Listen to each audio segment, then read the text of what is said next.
over everything, y'all. We taking it back. Welcome to Left to Black. I'm your host, Mark Anthony Neal, and we are honored today to welcome Kirsten Mullen and William Sandy Darity, authors of the new book, From Here to Equality, Reparations for Black America in the 21st Century. How are you both doing? Happy to be here. Thank you. I got to tell you that there's not a day, and usually 3 or 4 times a day, where I get some alert on my phone about a new quote or comment from you about this book that you've published. Just to start, what has all the attention been like? Really for a subject matter that has, at least in the mainstream, hadn't gotten this much attention, if ever. Yeah, well, I don't know. We feel like we've benefited in some ways by tragic serendipity.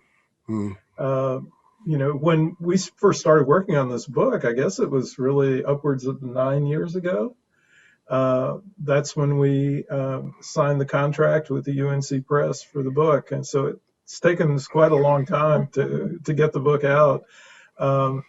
But we were thinking when it came out that hopefully we could stimulate or stir the waters so that attention would be drawn to the question of reparations for Black American descendants of U.S. slavery.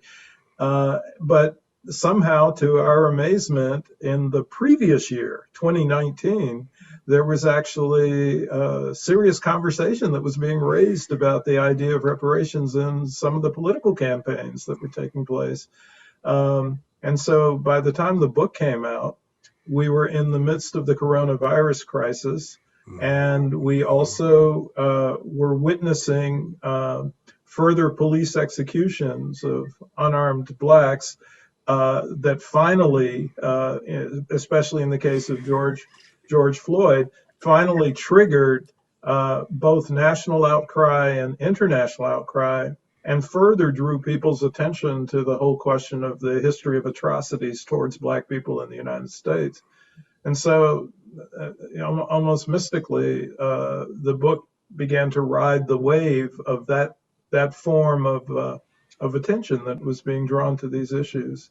So I think we mostly were surprised. Yeah.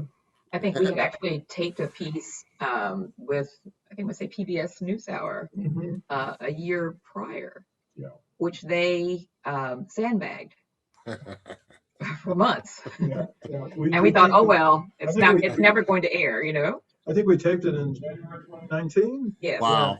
Yeah.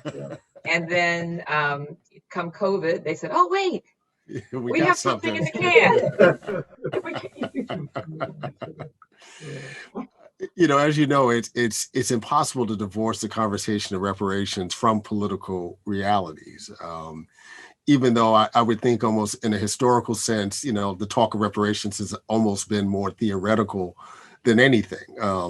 But I'm also thinking about the political realities of national leadership and how conceiving of this book, or at least beginning to work on this book during the Obama administration, that had it come out then, it hits a little differently than it might have hit, when the president is someone that people regularly think of as a neo-Nazi, in some sense. Yeah, I guess very true. I think a lot of people would be surprised to learn that Barack Obama was not a supporter of Black reparations. And, he could have been mum on the subject, but in fact, he chose to speak out. And so that was troublesome. And I just think in some ways it may have been a harder program to sell with a Black head of state. People were interpreting the presence of this Black head of state as an indication that America had solved its race problem. Right. I think in the present moment, there's no doubt that America has not solved its race problem.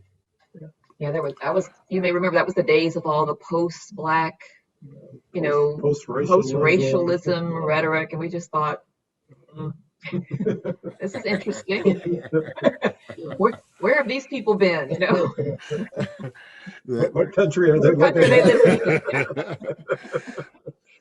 The late poet and activist Amiri Baraka, has this great piece called "We As American," and he performed it on Def Poetry Jam almost 20 years ago. For every hurtful thing you did or said, for all the land you took, for all the rapes, all the Rosewoods and Black Wall Street you destroyed, all the miseducation, jobs lost, segregated shacks we lived in, the disease that ate and killed us, for all the mad police that drilled us, for all the music and dances you stole, the styles, the language, the hip clothes you copped, the careers you stopped, all these are suits. Specific litigation as represent we, be like we, for reparations for damages paid to the Afro-American nation. Boudida. And I showed the clip to my undergraduate students last week, and they all responded. A small group, about a dozen students, all responded like, I didn't know people talked about reparations before this particular moment, right? We're only talking about 20 years. So could you talk a little bit about what the history of reparations have been, particularly from a Black perspective, in this country? This is a long journey for Black Americans. I think from the minute that, enslaved Africans were captured and forced to labor here, they've been trying to alter their fate, and B, get paid for the work that they were doing. And so, they were the first abolitionists. We don't really talk about that so much, but they were constantly engaged in the process of trying to free themselves and to create the lives that they wanted, not the lives that they were subjected to.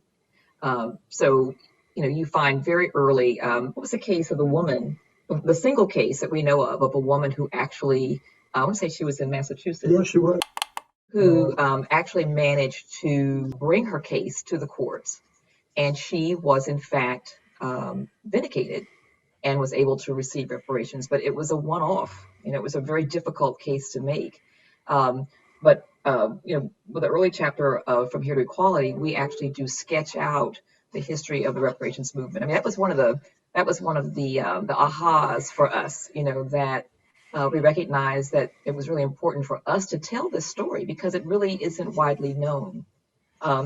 We learned about Callie House, who had been enslaved and was very active trying to convince the federal government to provide pensions for the emancipated Blacks. She also was thinking, that Black people who had served in the military in the Civil War also should receive pensions. And she was incredibly, charismatic and, very organized and systematic. Eventually, she brings 300,000 members into her organization, but they were not able to convince the federal government, to move ahead. Her thinking was, that the Confederates had abandoned all this cotton and other food crops that were already in warehouses, and that money could be used. So it wouldn't be a case of the U.S. government having to expend additional funds, right? They could use, the profits from the sale of these confiscated goods. But that was not successful. And ultimately, she was brought forth on charges of mail fraud. And she actually goes to prison. And so the next wave then becomes the work of followers of Callie House become part of the activists within the Garvey movement. And the Garvey movement becomes another effort to advocate reparations for Black Americans who either were enslaved themselves or were the descendants of the persons who were enslaved. But, ironically, Garvey himself is brought down by the same types of charges that were brought against Callie House, mail fraud charges. Then from the Garvey movement, we have a flow of activists that become allied with Queen Mother Audley Moore, who was a mid-20th century advocate of reparations and who brought a petition to the United Nations.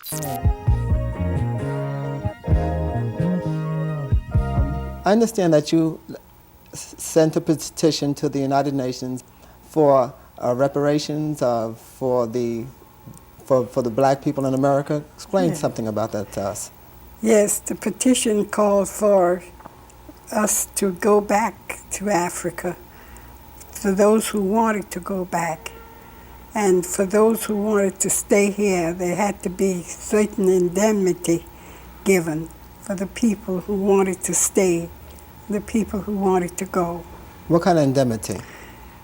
Well, I was asking for $200 billion. $200 billion to indemnify. Yes, for the injury that we have received. The injury as a result of our enslavement. But ultimately, that didn't translate into an actual reparations program.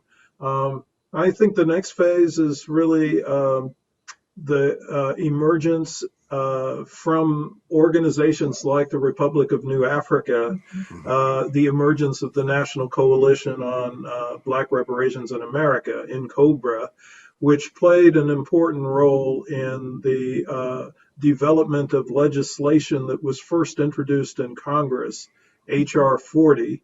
I don't know that it was originally called H.R. 40, yeah, but as a nod to the 40 acres that the formerly enslaved were promised but never received.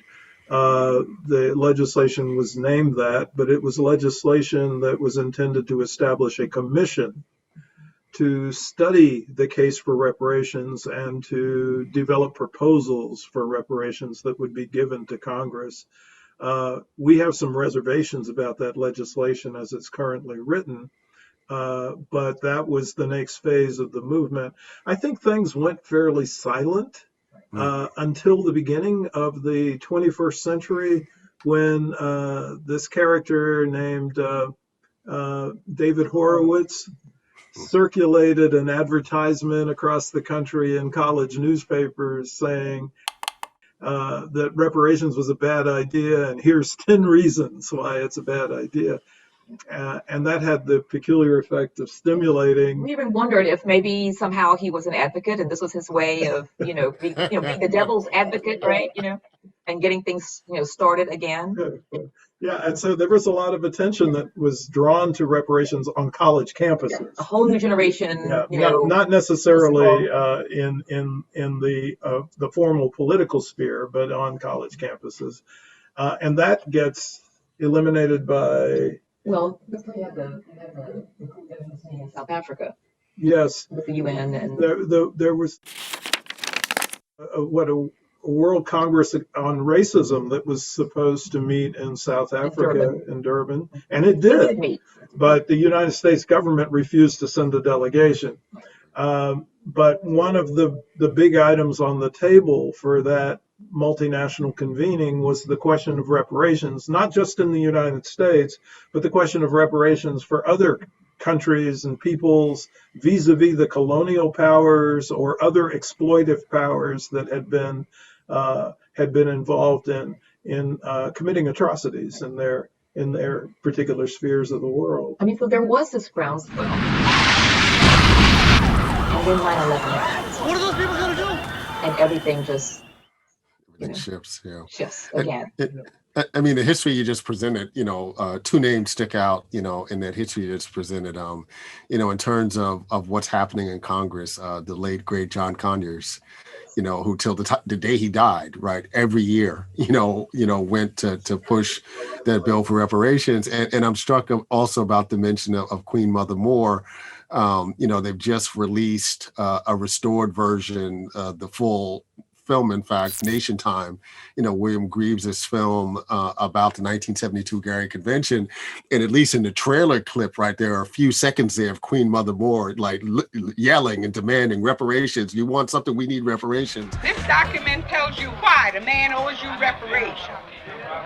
Here, honey, you want reparations? Take it. This is reparations.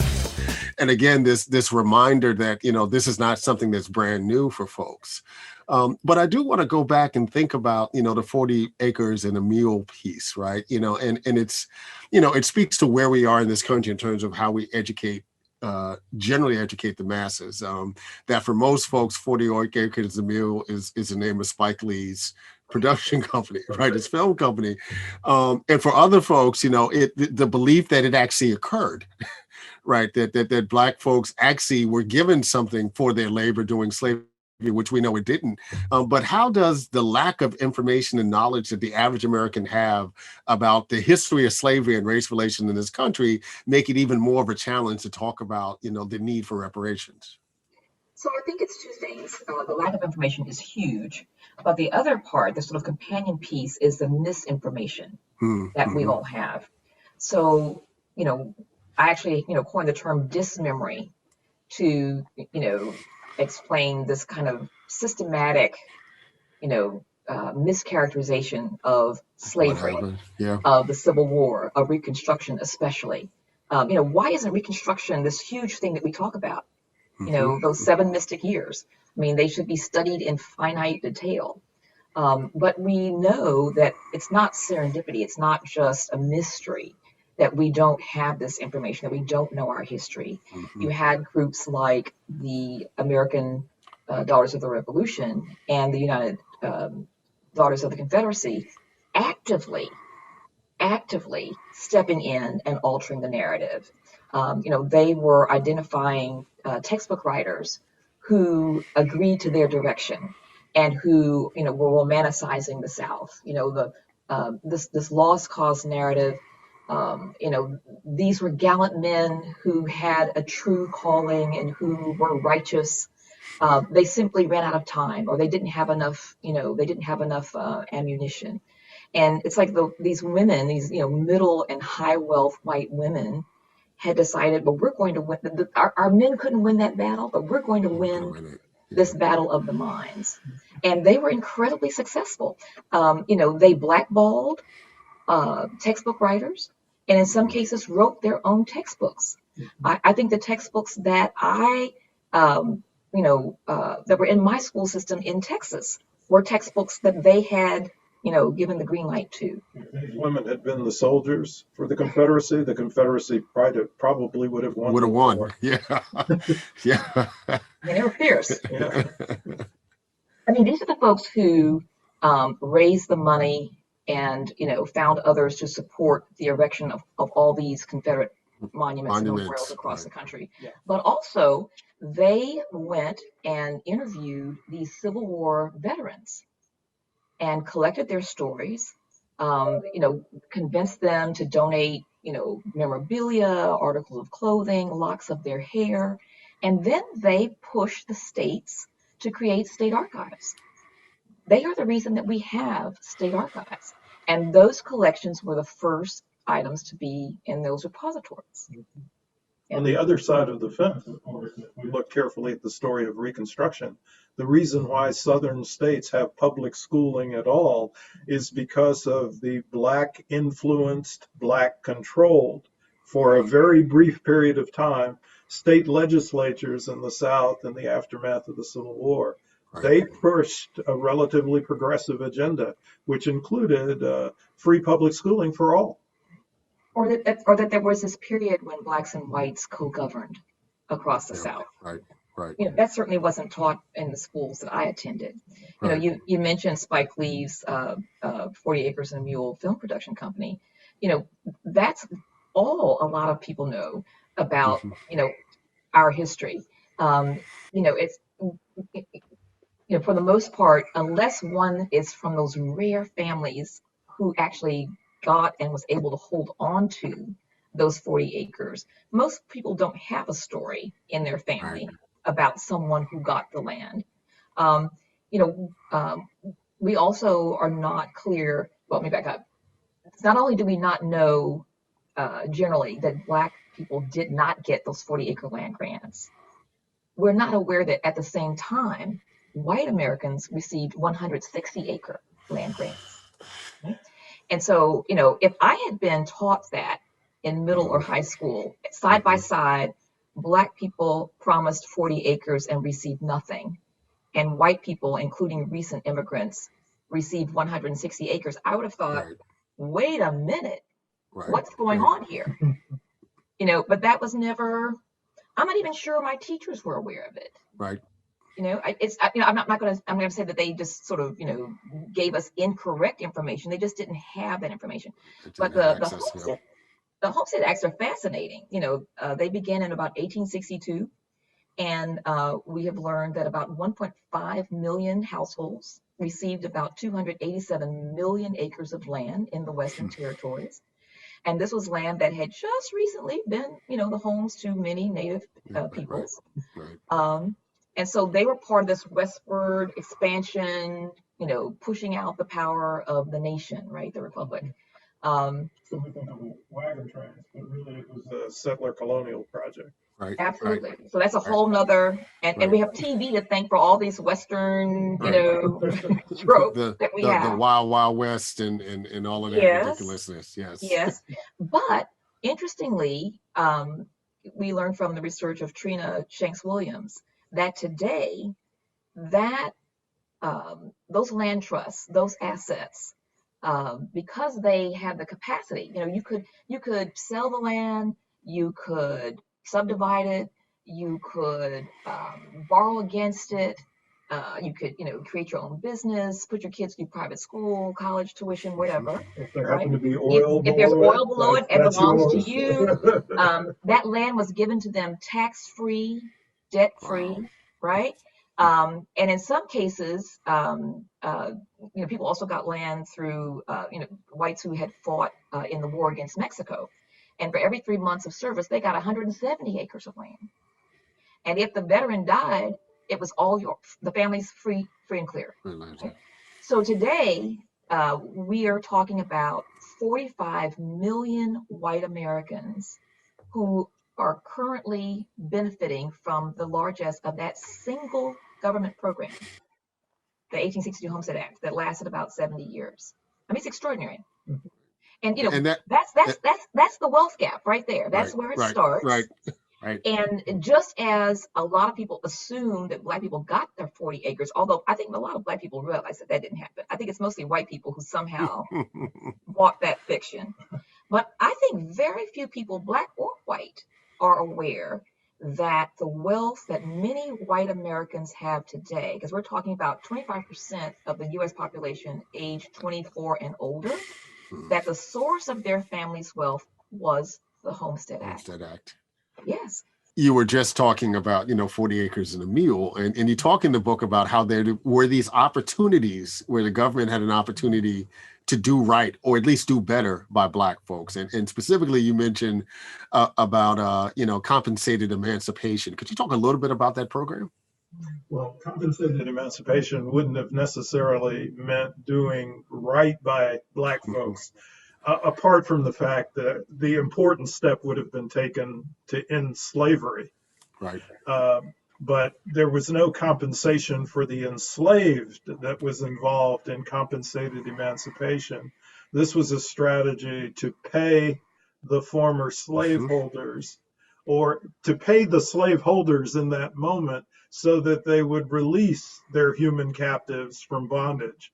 But the reason why we treat that as being very important as a possibility, and it was a possibility that was floated on a number of occasions, especially by Abraham Lincoln. Right. And this was something that was floated before the Civil War actually took place. The reason why we emphasize that in Chapter 5 is because we wanted to demonstrate that there was a way for slavery to be brought to an end without the Civil War actually taking place. And that it was a political decision on the part of the Southern slaveholders. And we're not talking about just a simple minor aristocracy. We're talking about a significant portion of the Southern population, because when in the states of the Confederacy, with the lowest proportion of individuals who lived in families that were slave owners, it was only about 25%. Or 1/4 of all of the population of whites. But in the states that were at the upper end of the proportion of individuals living in families that were slaveholding, we're talking about Mississippi and South Carolina in particular, was 55 and 57% of all Southern whites. So these are enormous numbers. And so the slaveholding group, which actually spreads across social classes to some degree, the slaveholding group refused the compensated emancipation deal. And so as a consequence, the Civil War was fought with a loss of upwards of 700,000 lives. Yes, I mean, Lincoln had begun to think about this project when he was, a state senator, and he just was not able to, to get a consensus. But one place that did succeed was Washington, D.C. And in 1862, It's the only place. They did, in fact, pass compensated emancipation legislation, but nowhere else. They came very close in Delaware, one vote shy. But Delaware was the state that Lincoln thought he might have an opportunity to get compensated emancipation through, because there was such a low proportion of individuals who lived in families that were slave owners. I think it was only about 3% in Delaware. You couldn't get the state legislature to approve it. I'm going to switch gears a little bit. I remember now probably 20 years or so, Chris Rock had a television series, a weekly thing on HBO. And in one of the skits, actually, it wasn't Chris Rock. I'm thinking actually Dave Chappelle. And Dave Chappelle had this skit about, what would happen if reparations happened. Fortune magazine released their annual list of the 100 wealthiest people today, and Bill Gates has been overtaken. By whom, you ask? A Harlem resident named simply Tron. And in many ways, it troubled the waters about the value of reparations, particularly for his core audience at the time. And I'm thinking about it specifically because one of the critiques we hear of reparations, right, as almost before the fact, critique of it, is that, if Black folks saved their money, if they spent differently, they didn't spend all this money on gold chains and numerous cars and houses that they don't need, and of course sneakers, that the racial wealth gap would close. Even before this book, I mean, Sandy, this is work that you've been talking about for a long time, dispelling that myth. Talk about that racial wealth gap in conversation with this discussion around reparations.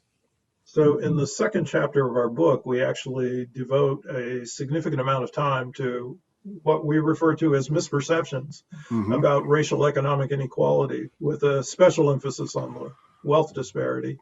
And we try to address the beliefs that people have that they mobilize to try to explain racial wealth differences, and demonstrate that these beliefs are almost entirely inaccurate or incorrect. So for illustrative purposes, people, as you said, frequently refer to the bling factor, that Black people overspend on frivolous items, and so as a consequence, that reduces their wealth. But in fact, the best evidence that we have actually suggests that for a given level of household income, white households engage in much more consumption, 1.3 times as much consumption as the comparable Black household. And this is primarily because they have higher levels of wealth that they can draw upon. And this wealth differential really is critical in terms of determining people's economic well-being and opportunity in the United States. And the racial wealth gap is staggering. We looked at the data from the Survey of Consumer Finances for 2019, which just became available. In our book, we rely upon the 2016 data, but the 2019 data tells a similar story. The average difference in net worth between a Black and white household at the mean is approximately $850,000.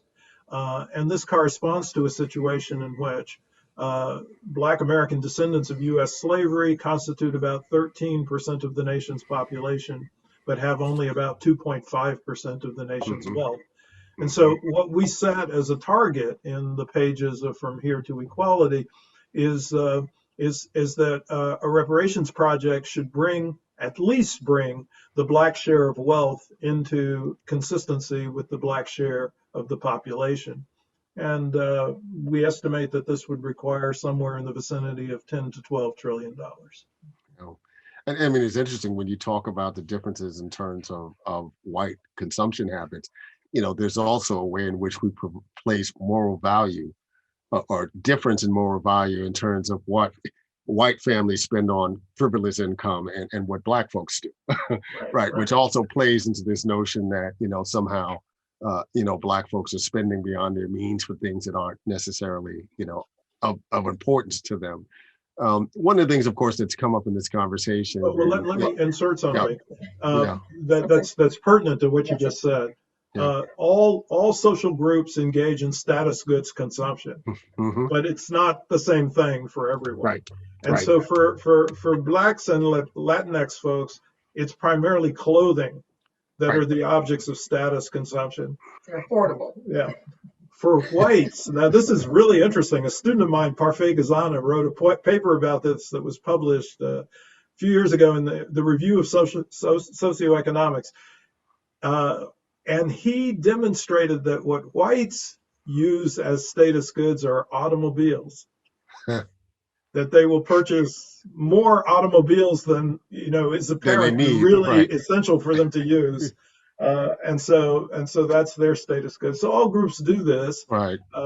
But Blacks are actually less frivolous, in some sense. Well, I want to say too that the comments that Dave Chappelle made lead some to say, well, if there was a reparations program, then the payment should not be made directly to Black individuals, right? We need to have some superstructure, some other group that is in charge of managing those funds, or maybe the funds are distributed across communities, for community centers, or for trauma, counseling, scholarships, and the like. But when we have looked at the reparations commissions that have been successful in the U.S. and around the world, key to all of them is direct payments to the eligible recipients. When you look at the Holocaust, case, payments were made directly to the families of the victims and to the survivors. And in fact, as recently as 2012 and 2016, the numbers of individuals who could be eligible has been expanded. So individuals who were remanded from France to Germany are now eligible, for example. Originally, one had to prove that one had been forced into a ghetto for 18 months in order to be eligible. That number of months was reduced first to 12 and now to 6. So the trend has been, not only to be more generous, but to include more individuals. But when you look at the U.S. case, that of the Japanese Americans who were wrongfully incarcerated during World War II, payments were made directly to those victims. $20,000 awards were made to just under 120,000 individuals. Coming forward, you look at 9/11, where the U.S. was not the perpetrator, but made the decision that it was important to pay reparations, to make restitutions to those families. And the money went directly to them. Now, it's interesting when you look at the case of Sandy Hook. This is the Newton, Connecticut elementary school, the tragic shooting of so many children and educators. Initially, the funds were being collected by organizations like the United Way, and they were already in the process of building this community center, and they had several groups of therapists who were brought together as a consortium to offer assistance, and the parents were furious. They eventually brought in Kenneth Feinberg, who was the special master who was involved with the determination of how the claims would be distributed with 9/11. And after he heard, the comments of the parents, he said, this is a travesty. The money needs to go to them directly. They need to have the authority to spend the money as they choose. If they want to create scholarships, if they want to create a foundation, if they want to engage a therapist, that's their decision. Right. And so the question we always have is, why is it when the potential recipients of reparations are Black Americans, suddenly the rules, there's a need to change the rules? Right, and it's a reminder of the kind of anti-Blackness that traffics all throughout this country. As you were discussing that, I immediately thought about conversations about professional athletes when they turn pro, and we never seem to have any problems with white tennis or golfers, who turn pro at 14 and 15 years old. But we want to actually put constraints, on African American males, who physically are capable of playing professional sports at 17 and 18, but we're actually forcing them and feeding them into another economic system, in terms of collegiate sports. Much the same way that when I think about the Sandy Hook example, we're trying to feed them into this other infrastructure of nonprofit groups, creating an infrastructure to be able to dispense money. The forcing of athletes in sports like basketball or football, where Black athletes are overrepresented, right?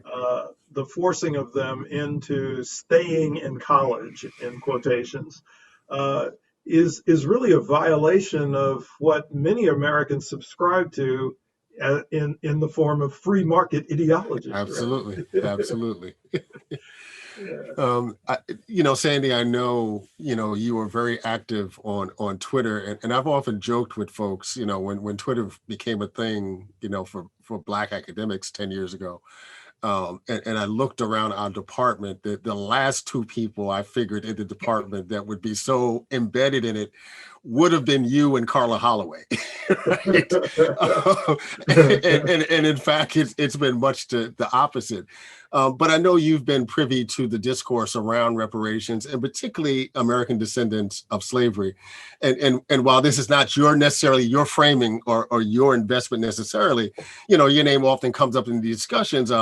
But it seems as though it has been divisive in some centers, in conversations about Black community broadly, and obviously in terms of reparations. So for me, I certainly cannot say that I subscribe to the perspectives of everyone who is under the ADOS umbrella. I understand, absolutely. But there are two key principles that I think are associated with the ADOS movement that I strongly embrace. The first is the notion that Black Americans who have ancestors who were enslaved in the United States constitute one of the diaspora's specific ethnic groups.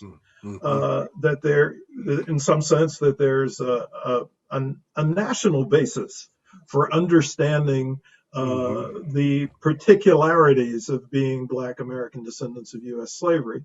And then the second thing is that the United States government owes reparations to that particular community, to that class of folks. Yep, that's right. And so that's how I find myself associating with the ADOS movement.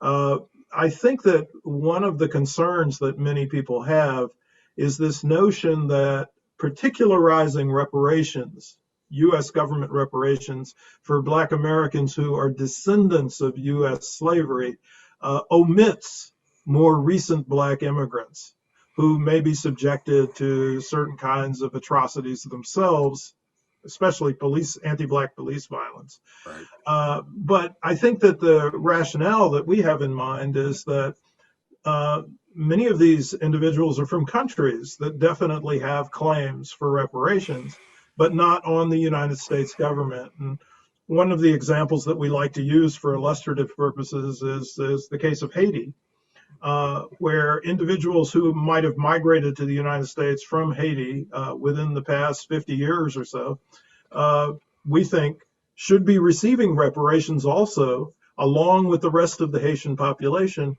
but the reparations should come from France, not from the United States government. And similarly, Jamaica and Trinidad and Antigua from the UK. Yeah. Right. And also, the other central point goes back to the importance that we ascribe to the missing 40 acres, which is that the Black American descendants of persons who were enslaved in the United States are the community that has the claim on the unmet debt for restitution. Yeah, I would add to that too.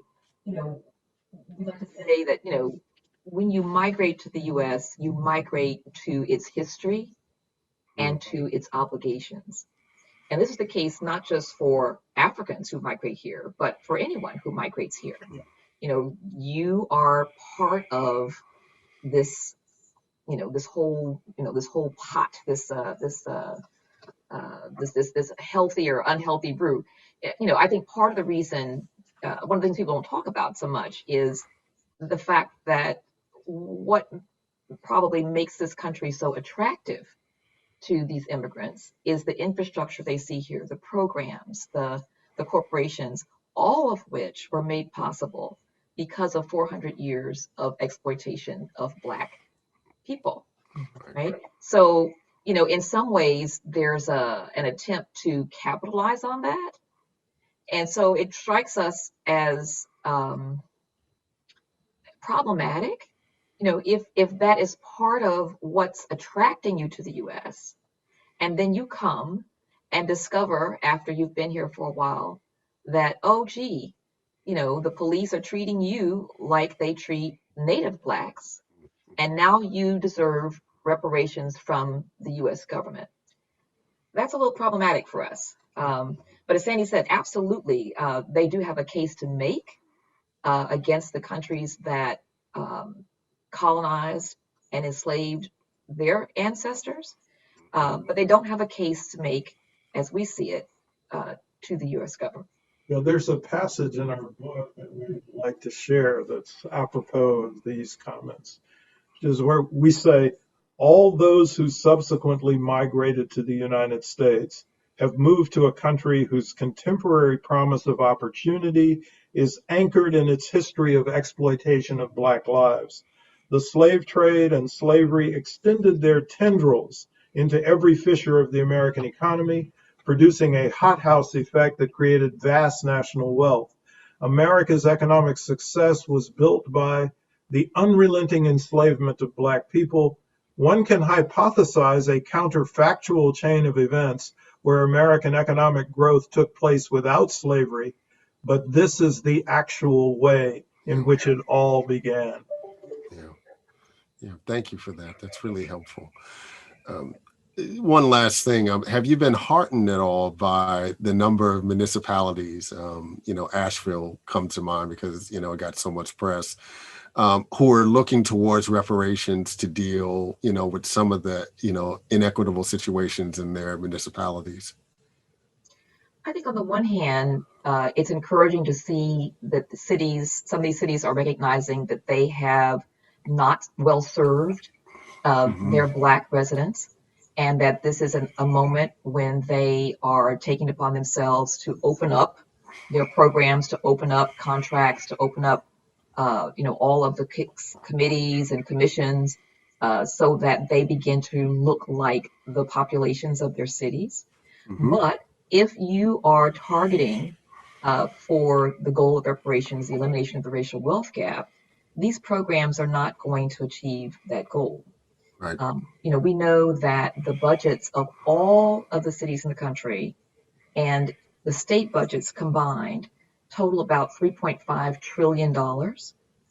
And at minimum, closing the racial wealth gap will cost about $10 trillion. So you're going to be $7 trillion short. Sure. And the cities won't have any money, on which to operate. To do anything else. But the other piece is, we're not trying to point fingers at individuals or cities or even cultural institutions or corporations. This is a debt that is owed by the U.S. government. Right. And that is the culpable party, and that is who we believe should pay the debt. There absolutely are a lot of things that these cities and colleges and universities and other cultural groups can do that will hopefully improve the goodwill in their communities and help them to improve conditions in their communities. Absolutely. Getting their own houses in order, I think, is really important. But we would like to see them also advocate for a national program of reparations. Durham, North Carolina, has its city council has passed a resolution that does just that. Other cities could do likewise. They could hire, a high-profile lobbying company and do, a massive national campaign to advocate for a national reparations program. I think both and.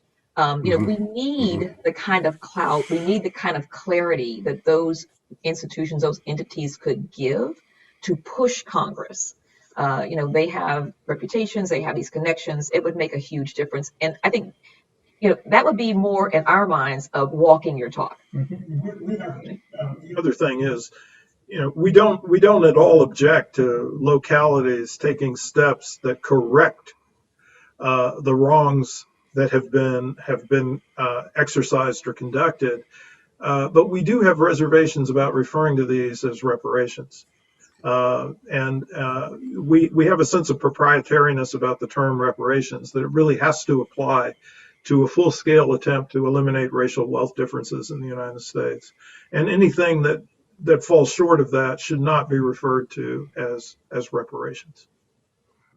Thank you. We've been joined today by A. Kirsten Mullen, a writer, folklorist, museum consultant, and lecturer whose work focuses on race, art, history, and politics, and William Sandy Darity Jr., Samuel Du Bois Cook Professor of Public Policy, African and African American Studies, and Economics at Duke University, also the founding director of the Samuel Du Bois Cook Center on Social Equity.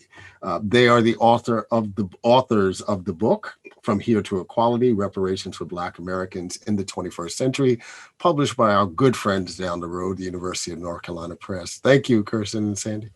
Thank you. Thank you so much. Thanks for having us. It's a pleasure. Black lights and booze burn when I record for Watts, and every black like Troy Davis who never had a fair shot. All black everything black, culture over everything, y'all. We taking it back. Black